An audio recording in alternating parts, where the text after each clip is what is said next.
Hello, everyone, once again. Today, now especially, we have the man, the myth, the legend, Don Syme here with a talk about F# path to relaxation. Hello, Don. Hi, can you hear me okay? Yeah, we can hear you. Can you hear us or me? I can hear you, a little bit of echo, Cool. but hopefully it will resolve itself as we go on.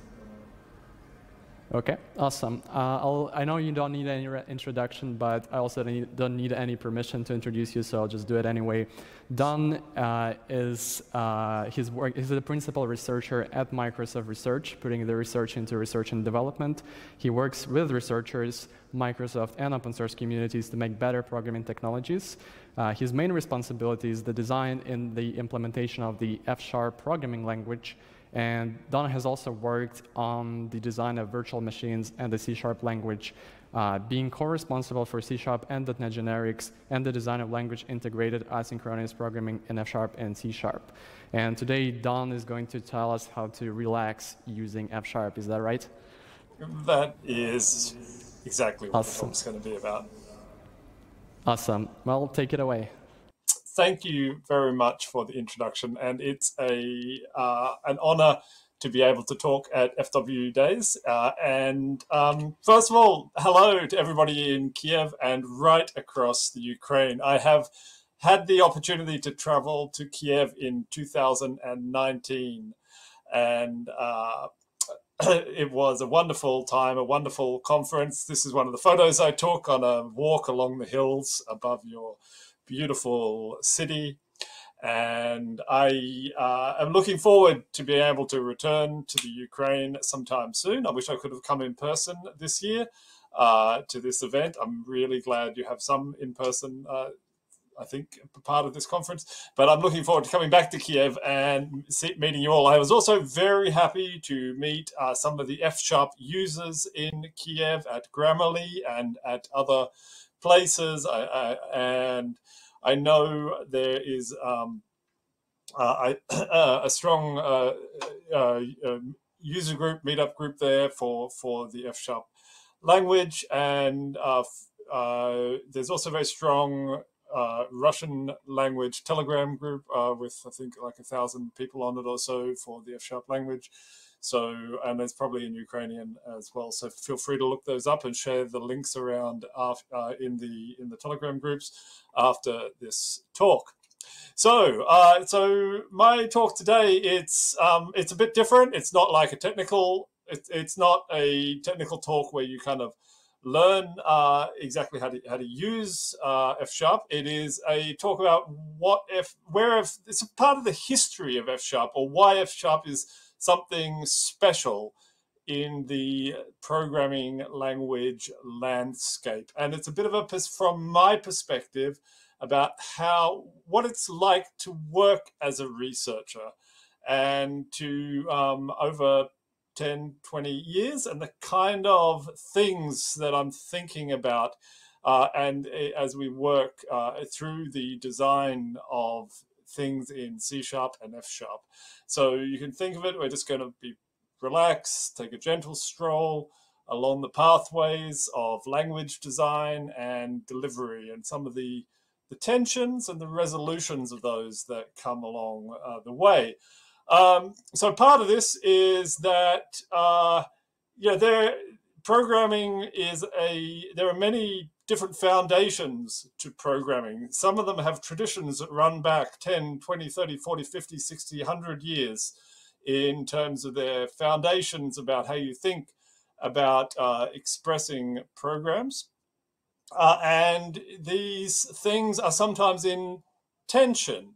They all the different perspectives bring positive things, but as you try and bring them together, sometimes they end up in dispute. And this should be a starting point to struggle with these disputes and understand the different perspectives, and then to try to make things a simpler, better, more relaxed world. And the kind of methodology that you see people using is a beautiful kind of methodology that we don't talk about much these days, but it's sort of best expressed by a philosopher called Hegel in the 19th century, and that you have these things in conflicts. You have an idea and you have the opposite of the idea, or you have something that's in conflict, in contradiction to the idea.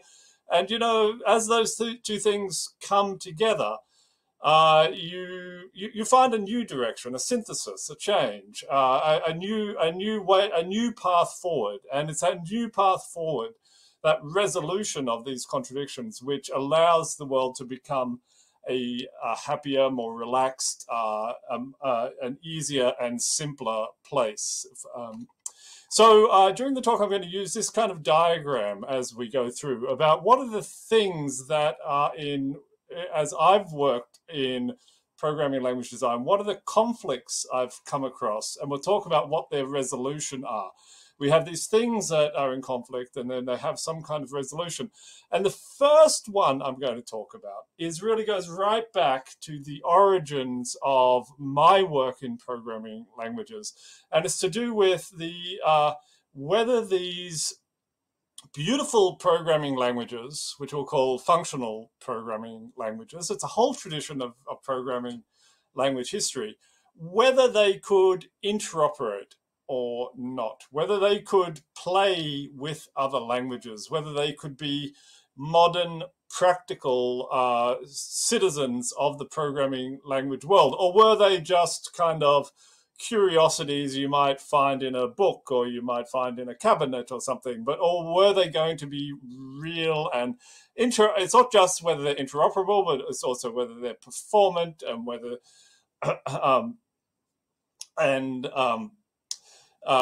whether they are simple enough. There's are they practical or not? And this goes right back to my work in this area. Sort of begins in around 2000 or so. And at this time, functional languages, which we might think of as Lisp and OCaml and Haskell and some other languages, they were good. They were amazing to use, but they were also very non-interoperable, and they used their own virtual machines. There were interoperability standards around, like COM or CORBA or XML and the like, but these things were a mess for practical language integration. These languages were still sort of isolated in their own world. And the way this is sort of the foundation of several languages. When you look at what is the foundation of Scala, what is the foundation of Swift, what is the foundation of F#, it is to say we're going to take this language, but we're going to situate it directly in the context of the JVM for Scala. Swift is a language which is situated directly in the Apple programming ecosystem. Okay, that it is for primarily for programming in the context of the Objective-C libraries. Okay, F# is a language which is designed from the start to be a .NET language. And at the time, back in 2003, this was controversial. All of us accept this as normal today. Of course, a language should embrace the ecosystem. It should influence those ecosystems. It should be designed for end-to-end interoperability. And maybe there's some compromises along the way. Where we know this from languages like Scala, we know this from languages like Swift, and we know it from languages like Kotlin and the like. And this is really what we started with F# and Scala way back in about 2003, was to say, okay, we have a great set of ideas, great methodologies. Let's make them practical by putting them right up close to these wonderful ecosystems. Okay, and now if you want to know more about this process where these languages became practical, then I encourage you to look at a paper I wrote about 2 years ago, and it's been presented this year. It's called The Early History of F#, and it's not just about F#, it's actually about the history of programming over the last 20, 30 years. So if you like history, if you want to know where things have come from, you want some nice little anecdotes and stories along the way, and you will find a lot of it in this paper here, The Early History of F#, or you can go to scala.org/history and take a look. It was a History of Programming Languages conference, a conference that is held every 10 years. The next one is in 2033. And maybe some of the people who are listening today, maybe you'll be presenting at the History of Programming Languages in 2045 or something, and you'll be part of this story of how we program.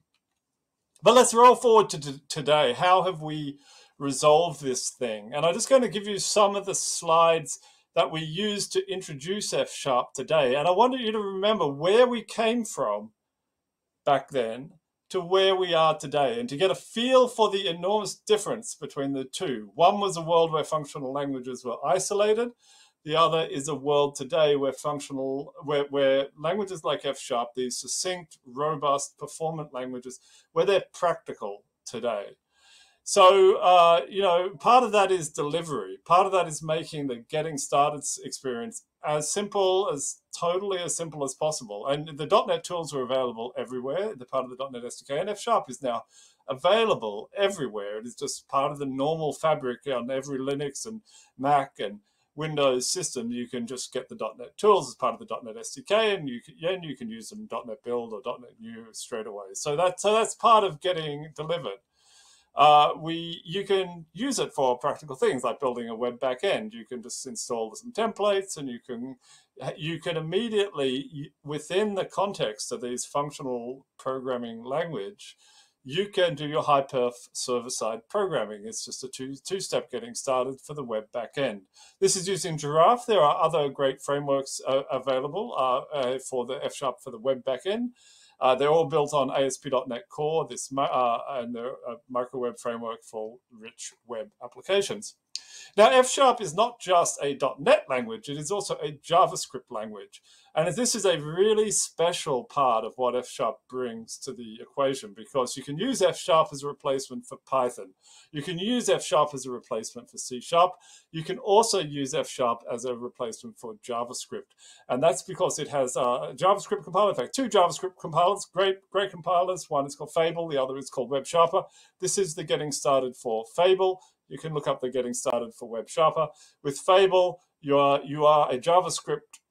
F# becomes a JavaScript language. In the Node ecosystem, you can just immediately do npm install and so on, and use the tools that are associated with Fable, and you can use other JavaScript packages as you go. So in this setting, F# operates a lot like TypeScript, which is also in the same kind of spirit that I was telling you about, making these functional kind of language and strong typing practical in an ecosystem. Okay, you can put this together. There are a number of options for this. One example is Safe, which you can do with the full stack. You can combine Giraffe and Fable and a cloud hosting platform like Azure. It's very simple, .NET Run, .NET Deploy, for pushing for a client-server full stack application with F#. Just as getting started, just to show you how practical and simple it is to get started today. You could also use F# for other things, for instance, data science and ML. There's wonderful notebook support in Visual Studio Code. You can use machine learning. Okay, just as an example, there are many different libraries and packages and usage modes of F#. And you might be asking, okay, so F#'s practical. F# has brought this language tradition into the modern world, into these ecosystems, the .NET ecosystem and the JavaScript ecosystem. But what is it actually good at? And there's a really simple and clear answer to this, which is just F# is just good for programming, any sorts of programming. F#, that is what F# is for, and it's the right answer to this question. So, but it's also particularly good for particular kinds of programming, whether that's web programming, or I've already shown you kind of that client and server, whether it's cloud programming for deployment of various code fragments through to the cloud. It's also good for AI, ML, data science. You've seen some examples of that. And in terms of its characteristics, I'd say there are three key words here. One is it's good for succinct, clear programming. But it's not like Python. You get strong typing through, you get the succinctness that you get with Python, but you also get the correctness and the robustness that you get with strong typing. And finally, it's good. It's because you have this strong typing. You get the same performance profiles as sort of C# and Java, and sometimes better than those. And you can find out all about those 3 themes in .NET/F#. So just to summarize again, what's it good for? F# is good for programming. And just to say, this approach to programming, where you kind of start with a functional first kind of approach, does make a huge difference. And you can find out all about that from lots of people who've used it in practice in fsharp.org/testimonials. And one example of this is a team using C# compared to a team using F#. This was back from around 2012. And just you get the enormous difference in the number of lines of code in the C# solution versus the F# solution. And you can find this online if you search around for this particular analysis. And just the feel for the C# code and the number of braces and the number of blank lines, the number of null checks, the testing code and the like. You can kind of get the balance for this. Why in this particular study, based on around C# 3.0, C# has got a lot better in this regard, but you can still see these big factors between F# and C#. One example of that is the number of try-catch statements, the number of points of where exceptions were being explicitly caught, and there were 2,000 of those in this particular C# project, versus I think about 9 in the F# code. So there are many failures in that possible failure points where exceptions are being caught in the C# code, and there weren't many in the F# code. Now that you might say that the C# code isn't being written that well, but you get this is an example of the kind of difference that people were seeing. Okay. So just to say, really big things have been built with F#. The company Jet.com was bought for $3 billion by Walmart back in 2016. And it's an e-commerce platform, and was transferred into Walmart, and major parts of that are still being used as part of Walmart's online business, one of the biggest companies in America. And if you're interested in other companies who are using F# today, you can find those in a talk I gave just last week called the F# Bonanza, BONANZA. And you can watch me talking with a whole range of customers for F#. So just to say, have we achieved, we had this tension between functional languages and interoperability back in time. Have we resolved that tension? We have. Relaxation is absolutely achieved about that. Today's functional programming languages are interoperable, and today's functional languages are practical. So much so that we even don't need to really talk about functional or not. We can just talk about succinct and performant and interoperable and robust and correct languages being brought into the programming landscape, and you can use these languages today, and they're absolutely a viable choice for you and your teams. Okay, so but that's not the only tension that we've been working through. It's a big one between, to bring this functional language tradition and make it practical.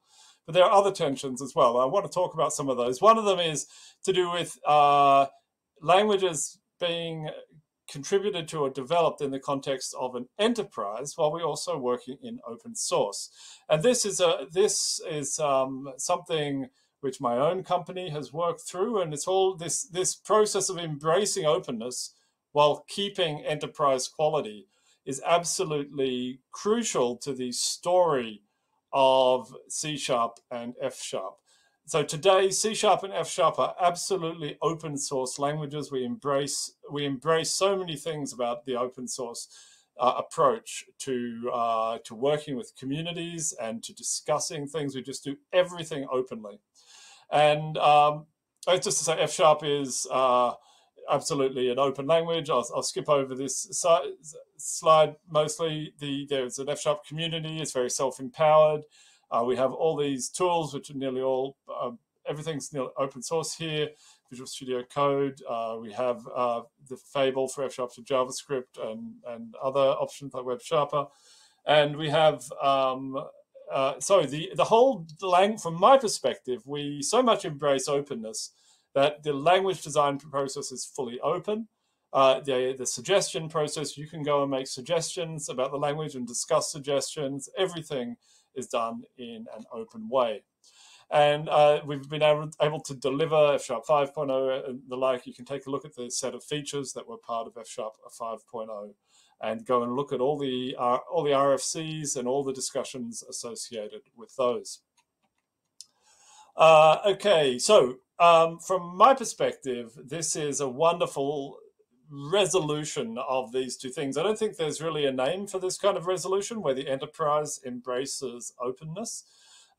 We don't have a word for this, but it's we are getting the combination of enterprise quality, openness, community, tooling, ecosystem, and a path forward for all these things. So let's just call that sort of goodness. Open, the goodness that comes from the open, the enterprises contributing in the open source world.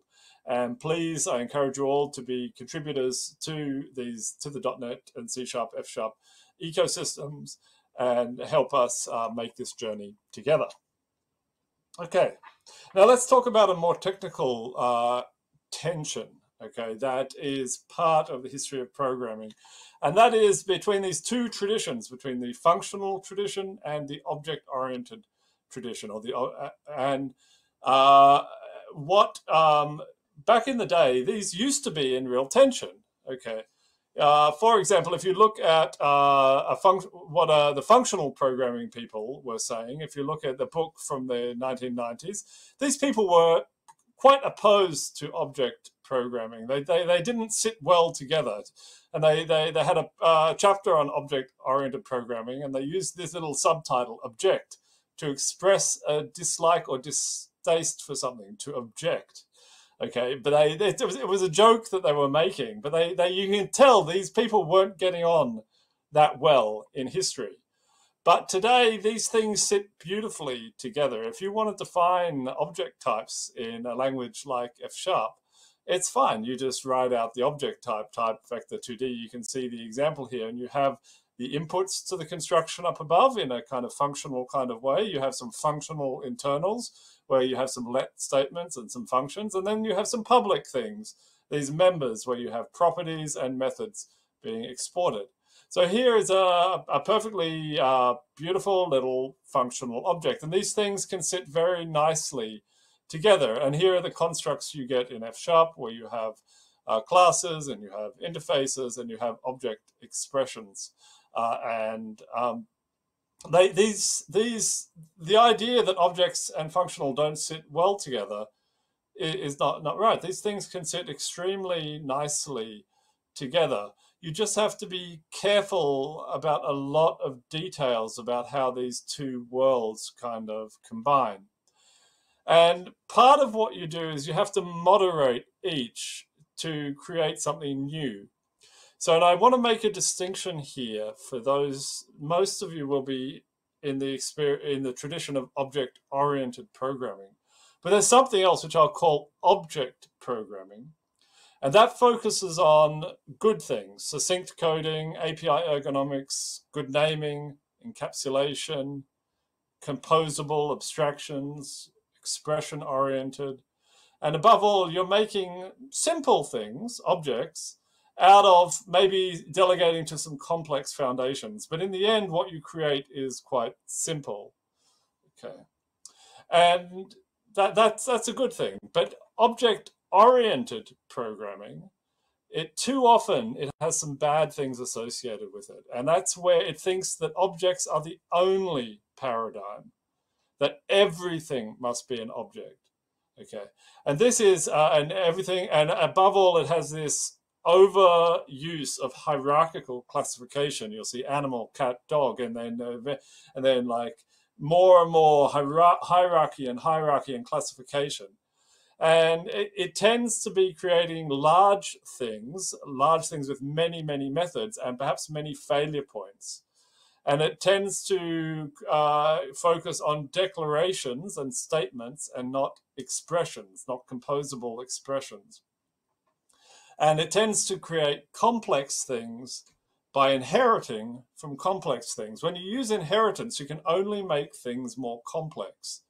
And that is why things get more and more complex as things go down. So the F# approach, and it's really important as you come to the language, is to say we embrace all the good parts of object programming, but we don't embrace the full object orientation. And with that, okay, so with this, you have to moderate parts of functional, and that's sort of a separate talk. You have to moderate parts of objects, and you can get this very positive synthesis where you're still, where your domain, you practically use objects in your domain modeling. You can practically use objects to control complexity, and you can get this positive synthesis between the two. Okay, so for me, that was always a major thing in my programming language design, is how to get the best of these both worlds between the functional tradition and the object tradition. And one answer to that is absolutely what you see in F# today. Okay, I'll talk about one other area, which is to do with how we bring data into the language. And this is becoming an increasingly important part of how we work with, in that we continue to live through this information revolution. There's thousands and hundreds of thousands of APIs available on the open web. Every enterprise is awash with data. Often they have very large schema, whether it's coming from databases or from the sort of NoSQL kind of sort of big table kind of systems that we have. So we have, our programming is always not only in an ecosystem, but it's awash in a world of data. And so we need to bring information into the programming language, and we have to do that at internet scale and strongly tooled and strongly typed. And F#, so this is kind of, how do we do this in the statically typed world? The dynamically typed languages like Python are very good at this. They can access a world of data. So we need to do this in the statically typed world. And F# has a mechanism specifically for this. It's called F# type providers. And it lets you connect to external data sources and bring them into the language in a very fluent way. And if you want to see an example of this, I'll just pop this up, assuming it goes okay. This is just an example of a type provider being used to access an API that is available called the Open Weather Map.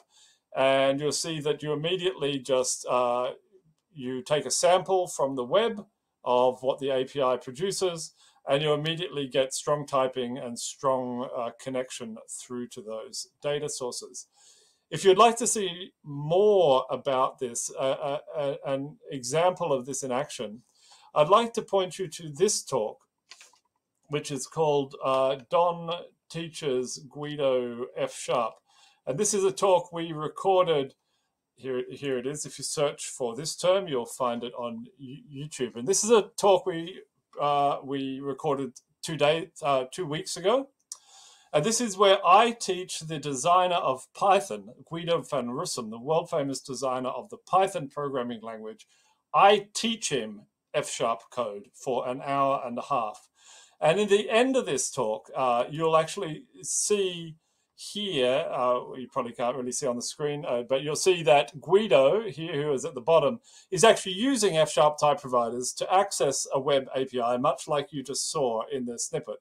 And it's you'll follow along with the code. Guido is doing some web programming, some F# to JavaScript, some F# to on the server side as well. And it's a very simple talk to follow along. And if you look for the repository, which is here, it is called Guido Learns F#. You can come to this repository and you can do the same tutorial that Guido did. And there's very few prerequisites. You just need Visual Studio Code or an editor, and you'll be able to run through and do this coding dojo just like the designer of Python did, and you'll learn some web programming and some F# type providers along the way. So I think if you follow through that example, you'll see how we were able to bring data into the programming language in a way that you barely even notice. It becomes very simple to access these external web APIs. So again, we get this relaxation achieved, and they are a successful and practical feature between the two. There are other things we've done in F# which you'll notice. We made async programming very sort of simple and easy to use. And we also made pattern matching work with abstraction. I'm not going to go through those today. I'm just going to wrap up the talk, and then we can then please consider asking me questions on anything along the way. So to summarize, F# is an absolutely magical and lovely programming language to use. And the reason it is easy to use is because it's been able to make programming simple and logical and enjoyable by resolving these tensions, by taking these things that used to be in tension and making a resolution of those which you can follow. And remember that approach to resolving tensions and finding a path through. I think it's a very important thing that we don't talk about often enough. We have all sorts of conflicts in the world today. And often if you let the things be in contradiction and you think about them enough and find a synthesis of a path forward, then the world can become a more positive, creative kind of path forward, and you can get achieve this kind of relaxation and a certain sense of freedom along the way. And in terms of programming, you can go and use that today with F#. Okay, so some resources for you to follow through with your journey on F#. The first of those is fsharp.org, which I've brought up here. And as you can see, F# empowers everyone to write succinct, robust, and performant code. fsharp.org is the home of the F# community. You can also find all about F# for JavaScript down here, if that is something new for you. If you're a .NET programmer, like most of the people at this conference, and you want to play with a .NET language that is also a JavaScript language, then F# is the right place to start. And you can find all about the .NET Foundation. You can join the foundation for free, join and get involved in all sorts of ways along here. If you want to learn about F# or its testimonials of its use, or watch some videos or find videos on YouTube, you can do that through here. The next resource I'll point you to is .NETmicrosoft.com/learn/F#, which is here, which I've brought up here, and you can find out what is F#. You can find out self-guided tutorials through F#, and there is a complete free beginner's series to F#, freshly published by Luis Quintanilla. And it's a 10-part video series, just succinct 10-minute videos or so as you go through your beginning F# path. And finally, the one I've mentioned already, Don Teaches Guido F#. It's an hour and a half of two programming language designers sitting down and exploring a language together. I think you'll enjoy watching it. And as I said, you can go through the material yourself on Syme Guido Learns F#. And with that, I am done with my talk. So thank you very much, and we can begin. I'm done a little bit early through that, but I'm very happy to take questions on any part of what I've talked about along the way. Thank you. Hello again, Don. Thank you for the wonderful talk. We do actually start to get questions about your talk, but just to remind everybody who's been watching this talk that you can ask questions in Telegram and in Discord. You can do that in any language, so long as I understand it, and then I'll translate it to Don. And so far, we already have one question, and it goes like this. When is C# better than F#? Yes, so when is C# better than F#? So the .NET Core libraries are all implemented in C#.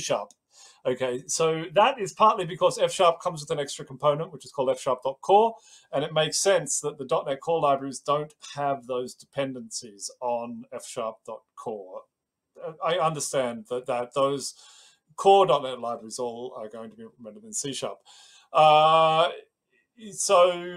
C#,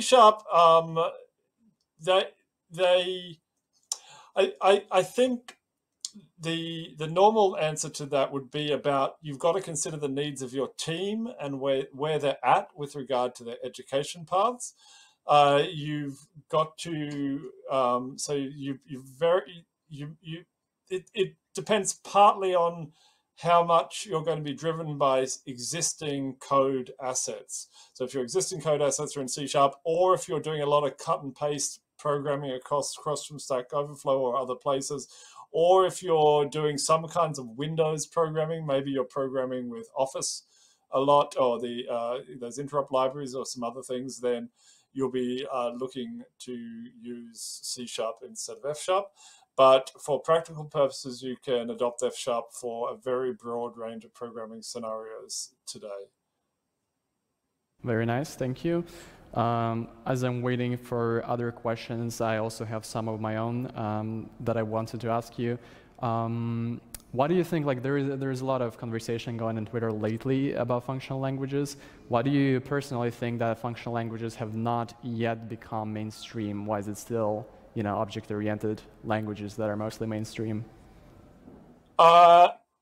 Yeah, okay. So there's two different things. First of all, functional programming is absolutely mainstream, okay? I mean, C# is a functional programming language now in many ways, supports functional programming. Certainly Python does, and JavaScript does, and TypeScript does. And so the idea that object-oriented programming is mainstream is just wrong today. I mean, everybody is doing, in some sense, a mix between object and functional programming. Okay. The functional programming languages, as I said, they've come on a long journey, and if you read through the histories of the examples that I gave, these languages are now, relatively speaking, mainstream. That doesn't mean that they're dominant over the object of the languages that come from the object tradition. So for me, it's mainly just a numbers thing in many ways. I mean, that conceptually there's a lot of similarity, but you still get these big productivity gains by moving across to these languages that support this functional first approach from the outset.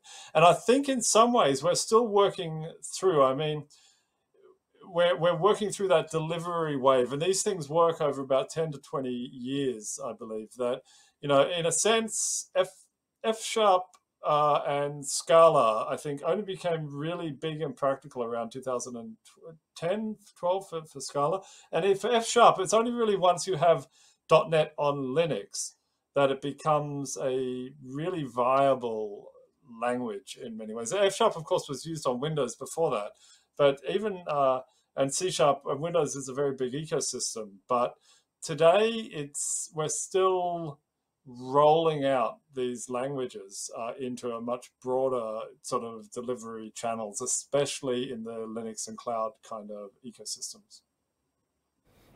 Got it. Thanks for that answer. There's one more question. So, like, it's kind of like ties into your previous answer. You know, the languages such as C#, they start to pick up a lot of features from functional languages such as F#, you know, with records being introduced lately and stuff like this. Do you think like this kind of tendency will keep on going, or will there be like some separate kind of evolution in programming languages? The long-term trajectory of those. Well, first of all, yes, there's definitely a lot of incorporation, not just into C#. This is affecting Java. It's affecting C++. It's affecting Python. Python is about to get pattern matching. If you watch the video Don teaches Guido F#, some of the discussion is about Python getting pattern matching, for example. And I mean, the problem is, again, I mean, as you do that, these languages, which were frankly already kind of very complex in certain ways, certainly with C#, begin to get a lot of quite a fragmented approach to how programming develops. Okay, so C# is facing, I think, a complexity problem, and it's facing a problem where there are too many ways to do things. F# tends to be a simpler experience, and that because you're starting at the right point, you're starting with the right defaults for function. C#'s trying to get to the place where it needs to go. So in terms of what comes next, what are the next set of tensions? That's a very good question. And I mean, I think the future tensions are in a very different direction to the past tensions. You can't take those lessons from the past. The part of the big thing we all face is these AI systems, which are getting better and better as ways to write software components. If you want a software component that does machine translation of language, of course you go to an AI system. You don't try and code that up by hand. If you want something that does AI image recognition, of course you go to an AI system. And the tension between human-coded solutions to problems and data-inferred AI approaches, solutions to problems, this is just a really big tension between these two ways of making software. Okay, and I mean, and you have to combine these. So I don't know the resolution, because that's sort of up to the next generation in many ways, and it won't be one resolution because there's thousands of variations on that kind of problem. So you can see, for instance, in GitHub Autopilot as that is beginning to write software for you, or suggest, to learn from all the software that exists and to suggest possible solutions to your programming problem. But there are so many problems with that approach that about how you test that, how you understand it, how you know what are the corner cases to your code. It's like, yeah, I mean, there's going to be a huge amount of work in combining AI into the process of creating software kind of systems. Let me take this down. Yes. So next question, if we have another. Thank you. I think we're running out of time for questions, but if you still have any questions, you can ask them in the Discord channel or on Telegram, and Don will probably... Yes, send me links to join those, and I will be happy to join and chat with the community in the Ukraine. And I wish I could meet you all in person, so in future years.